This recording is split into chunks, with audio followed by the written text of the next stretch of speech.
In 2005, a strange theft took place in a small town in Minnesota. No weapons, no victims, no trace. What was stolen was a pair of red shoes. But not just any shoes. They were a symbol of America's childhood. 17 years later, the thief came forward, not for money, not out of guilt, but for love. This is the story of Terry John Martin, and the most valuable cinematic theft America has ever seen. This wasn't just a theft. This was a strike at America's collective memory. The thief didn't target a bank. He didn't steal gold or diamonds. He went for a quiet, modest museum in Minnesota where an irreplaceable treasure was kept. Dorothy's ruby slippers from the classic film The Wizard of Oz. Those shoes were tied to the childhood of millions of Americans. They weren't just movie props. They were a symbol of dreams of home, of the magic every child once believed in, that if you closed your eyes and clicked your heels 3 times, you could go back to the safest place in the world. But then, on a quiet night in 2005, a man walked in with a sledgehammer. He smashed the display case, walked into the exhibit room, and took those shoes as if they meant nothing. No one saw his face. No alarms rang. Not a single trace was left behind. America woke up in disbelief, in anger, in sorrow. No one understood why someone would steal something so sacred. So who was he? Why those shoes? And was this really just a petty theft or something far darker? One man, one bad decision, and a secret buried for nearly 2 decades. This story began as a heist but ended as a moral tragedy. Because sometimes what we steal isn't property, it's our conscience. Terry knew that better than anyone. At 57, he wasn't the reckless, troublemaking kid he once was. Years behind bars had taught him what conditional freedom felt like, what it meant to see the cold stare of his little girl as her father was led away in handcuffs in court. Terry had ended it all, or at least he thought he had. He moved to a small town in Minnesota, got an honest job, and lived quietly like a man trying to rewrite his story in gray ink. Nothing flashy, no trouble, just enough to live, and enough to stay out of sight. Until one day, the phone rang. On the other end was a name he didn't want to hear again. Vince, an old friend from the street, a man who'd done time with him, who'd shared guns and blood in jobs Terry had tried to bury forever. But Vince wasn't calling to catch up. He was calling about one last score. A final job. A chance to change everything fast, clean, and possibly the biggest payout they'd ever seen. At first, Terry refused, flat out. So firmly that even he was surprised by his own resolve. No, I'm done, I'm not going back. Vince scoffed over the phone. You don't have to go back, just swing the hammer once, I'll take care of the rest. Terry hung up, he was shaking. Not out of fear, but because the darker part of him had just woken up. That night he didn't sleep. Lying on his narrow bed, Terry thought about a life that was slowly slipping through his fingers. He'd tried, he'd lived right, but for what? He was still poor, still alone, and most of all, he still didn't feel redeemed. Some people are born never to be forgiven, even when they've forgiven themselves, and Terry was one of them. At midnight, he got up, stepped onto the balcony, and lit a cigarette.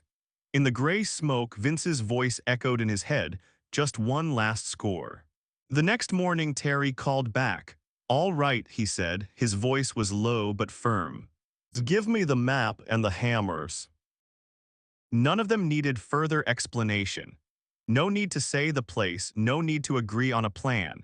Between 2 men who once shared a pack of smokes in a prison cell, 3 words were enough to awaken an old, sleeping machinery of crime. 3 days later, on a gray morning, Terry drove down empty country roads, arriving in front of a small building tucked deep within the trees, the Judy Garland Museum. Small, old, eerily quiet. The place was built to honor the legendary actress, the woman who once played Dorothy in The Wizard of Oz. And the ruby slippers, the iconic symbol tied to the film, sat inside a simple plexiglass case at the far end of the room. No alarms, no guards, not a single security camera. Somewhere deep inside, Terry almost laughed, not out of thrill but fear. It was too easy. And that's what made it feel disturbing. He stepped out of the car quietly. No gloves, no mask, just an old iron hammer wrapped in a jacket. Outside the museum, not a single soul in sight. The front door was locked, but the side window glass was barely a few millimeters thick. Terry raised the hammer, took a deep breath, and struck hard. Clang, the sound of shattering glass echoed like a blast inside his chest. But then nothing, no alarm, no lights, no footsteps rushing in. Only the wind rustling past the black and white photos on the walls. Silence. Absolute. Terry stepped inside. Each footstep sank into the wooden floor. The final room appeared like a warped dream. The ruby slippers sat inside the plexiglass box, their red glow dim under the overhead lights. He didn't hesitate. One swing, then another. The case burst open.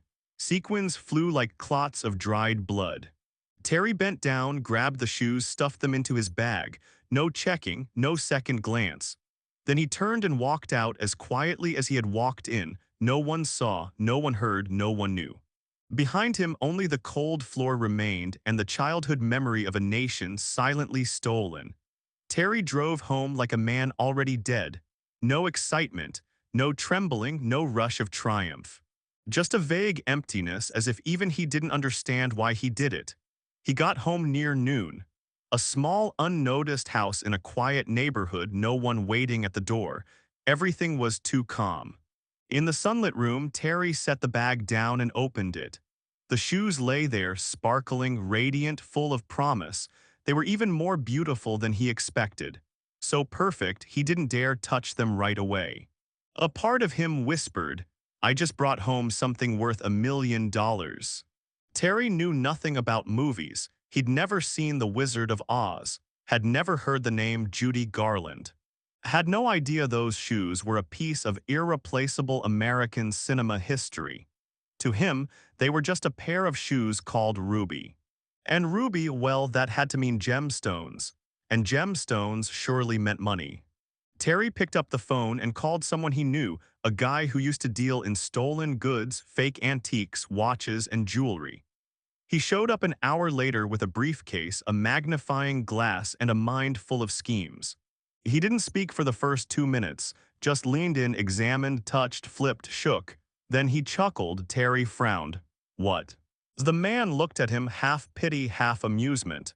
"You really thought these were real rubies?" "Silence. This is plastic and sequins, beads and plastic, my friend, nowhere near sapphire, let alone ruby." Terry froze. The man continued, voice dripping with mockery. "This is movie stuff. Sure, it's pretty. But who do you think you're gonna sell this to? Hollywood, Disney?" Terry said nothing. There was nothing left to say. The entire job he thought was his last shot at financial freedom turned out to be a cheap play. A joke. A blow straight to what little pride he had left. And the bitterest part, it wasn't someone else's con. It was a trap he set, a story he believed, and a lie he fell for all on his own. 2 days later, Terry met Vince again.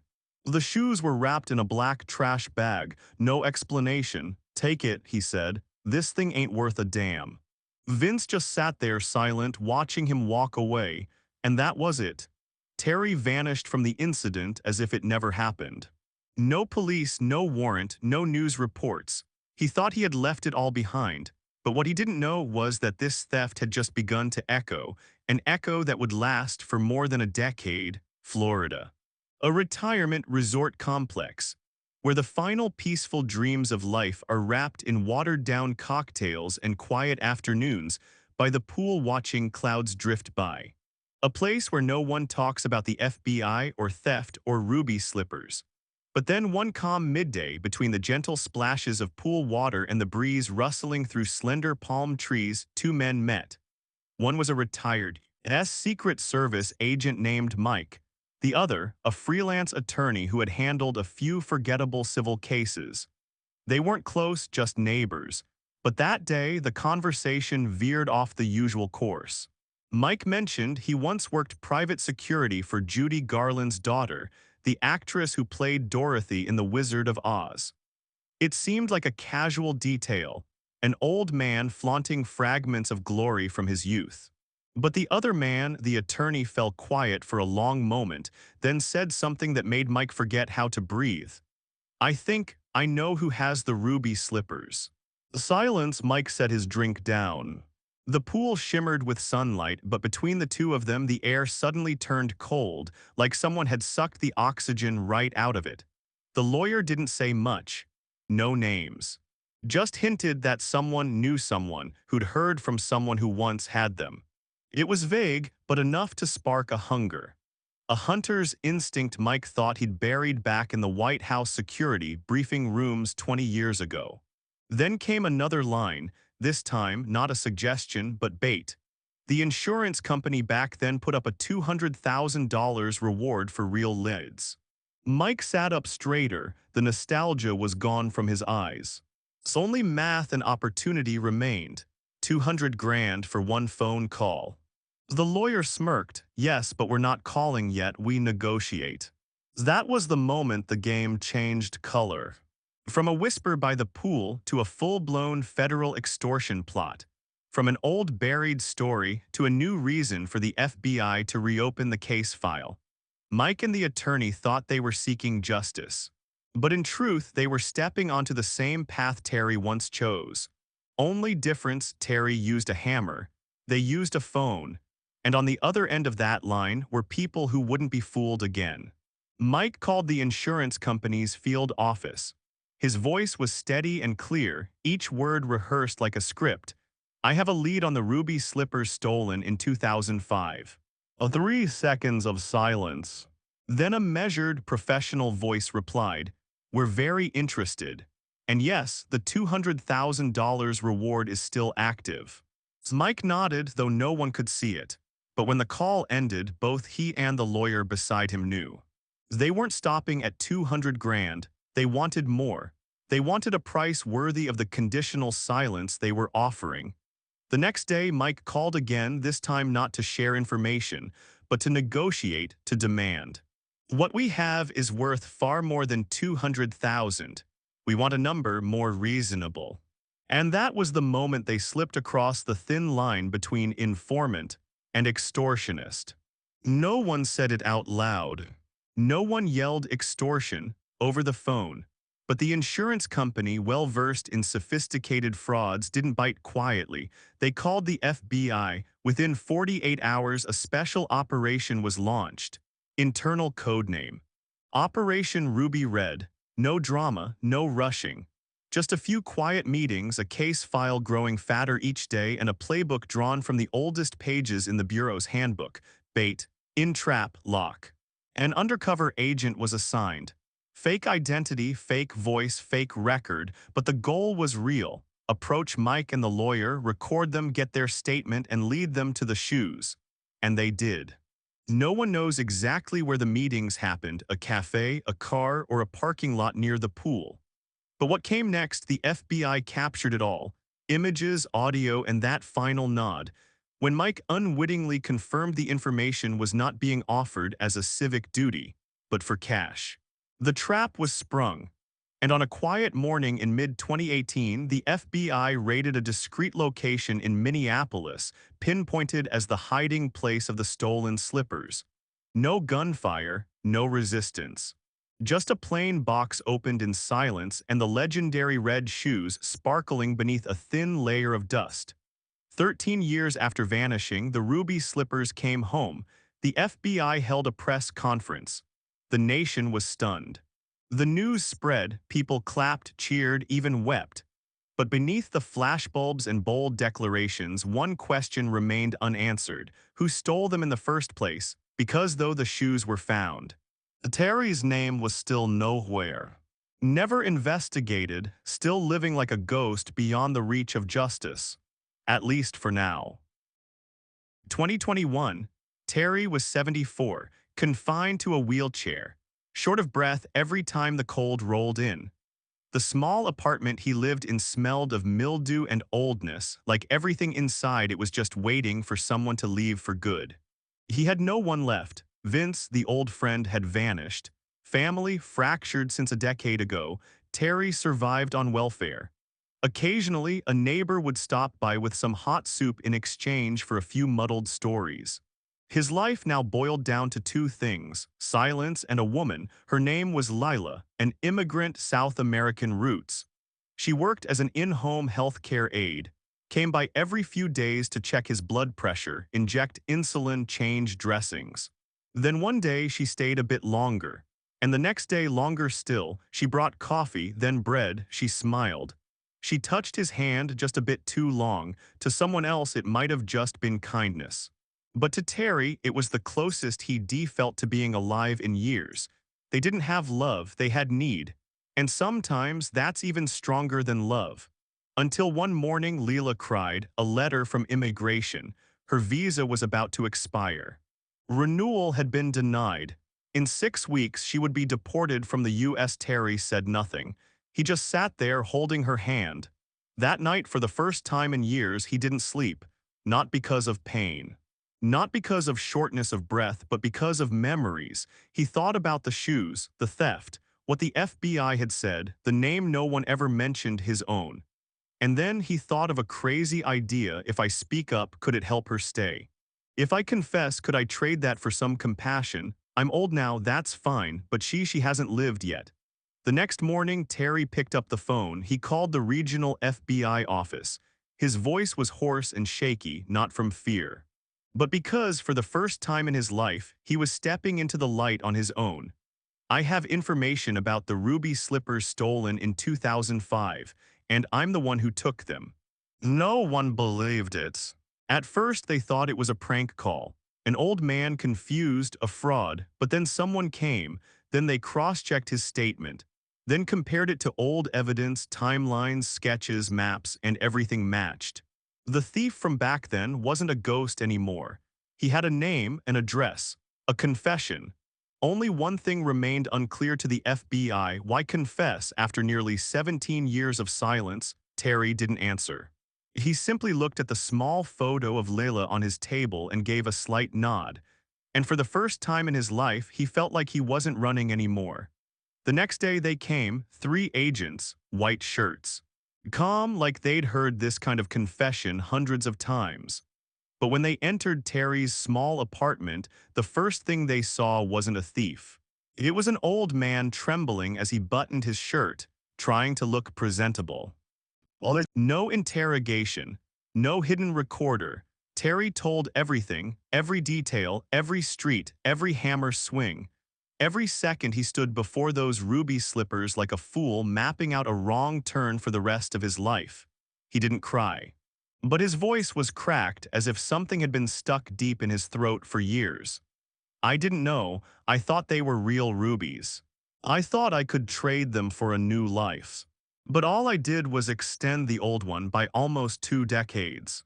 The agents didn't flinch. They'd heard too many late apologies. But what made them pause was when he mentioned Layla. Terry spoke of her like she was the last light in a life full of shadows. And he admitted plainly, with nothing left to hide, maybe I'll be arrested, but if saying this helps her in any way, I'd do it all again. Well, he was detained. No handcuffs, no shoving him into the car. He was brought in for preliminary hearing. The media went wild when the thief's identity was revealed. Terry John Martin, 76 years old, the man who had once sent America into a frenzy 17 years ago, now just a frail old man in a wheelchair before the court.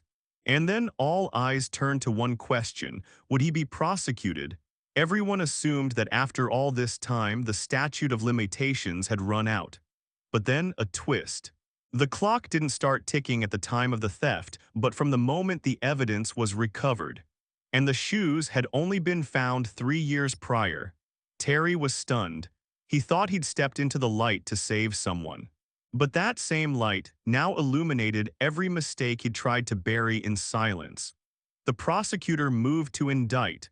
The sentence wasn't long, but it was still a federal crime. And with Terry's health, it might as well be a death sentence.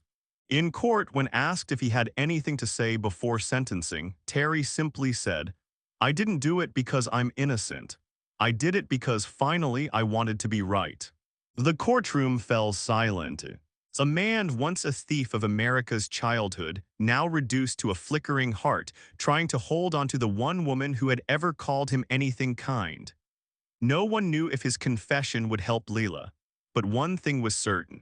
He wasn't hiding anymore, not to save himself, but so that someone else could stay, keep living, live better. But justice is not a feeling, it is a clause, a rule, a principle written in black ink on white paper. The federal court reviewed the files. Terry had pleaded guilty. The theft occurred in 2005, but since the shoes were only recovered in 2018, the statute of limitations was still in effect. Terry heard those words from the judge as if they were metal clashing. No emotion, no mercy. He didn't react, no complaints, no cutting off his public defender. He just sat there, silent, hands on his knees as if he was ready. The press was split into two camps. Some mocked him as a cunning old man who thought the FBI was immigration. Others called him a foolish thief, but at least he finally felt remorse. And then sentencing day arrived. The courtroom was packed. No one came to defend him, not a single family member. Only two people in the back row, a deportation officer and Lila. She said nothing, head bowed, hands clasped tightly around a frayed handkerchief. The judge read the verdict. Slowly, clearly, without embellishment. Terry John Martin guilty of stealing federal cultural property, however. The court noted he turned himself in. Noted his health, late-stage copped partial paralysis. Noted his motive was not personal gain. And noted his intent to help someone else even at the cost of his own prosecution. The court sentenced, no prison time, a civil restitution of $23,000. And a full criminal record. Terry did not lift his head. Lila wept. The sentence was handed down, but the most meaningful part wasn't in the court papers. It lay in Terry's nod, gentle like the wind. But for him, it was his own verdict. No more running, no more excuses, no more ruby slippers, no more hope of a second act. Only one thing remained: to leave this life having told the truth, albeit too late. Too late for reputation. Too late for a clean redemption. But maybe not too late to do one right thing at least once before closing his eyes. Terry was returned to his old apartment, not in prison but not free. He lost hearing, then sight, then strength. Leela still visited, sometimes for medical care, sometimes just to sit and read the newspaper to him. The two of them never spoke of the slippers again. No need. They both knew some things once lost need no reminders because they remain forever. One spring morning in 2024, at an auction in Beverly Hills, the ruby slippers were officially put on the block. They gleamed brighter than ever, not for their material worth, but for the dreams they once carried: Dorothy, the magic, home, and the childhood of millions of Americans. Opening bid $1 million, then 3, then 10. The final gavel fell at $28 million. The auction house erupted in applause. A symbol returned home, a piece of memory restored. A happily ever after for the public. But in another corner of the country, in a nearly forgotten apartment, the only person who didn't clap was the one who once held them in his own hands and discarded them after 2 days, believing they were worthless. Terry was no longer lucid. The auction news was relayed casually by Leela. "Your shoes just sold for nearly $30 million, she said, forcing a smile. Terry nodded slowly, expressionless, then turned away and looked out the window. It was a sunny day. No one knew what he was thinking, but if someone had asked, he might have answered like this: "They were supposed to be my ticket, but I never learned how to hold on to what mattered most. Not money, not shoes, but the chance to become a decent person in time." A month later, Terry passed away. No will, no large funeral, just a handwritten note Leela kept, no recipient listed, only 4 brief lines. "I once took what wasn't mine. But what I truly lost was the last piece of goodness in me. If anyone reads this, know that you still have time to choose right." A $28 million for a pair of shoes. But for Terry, the cost was a lifetime.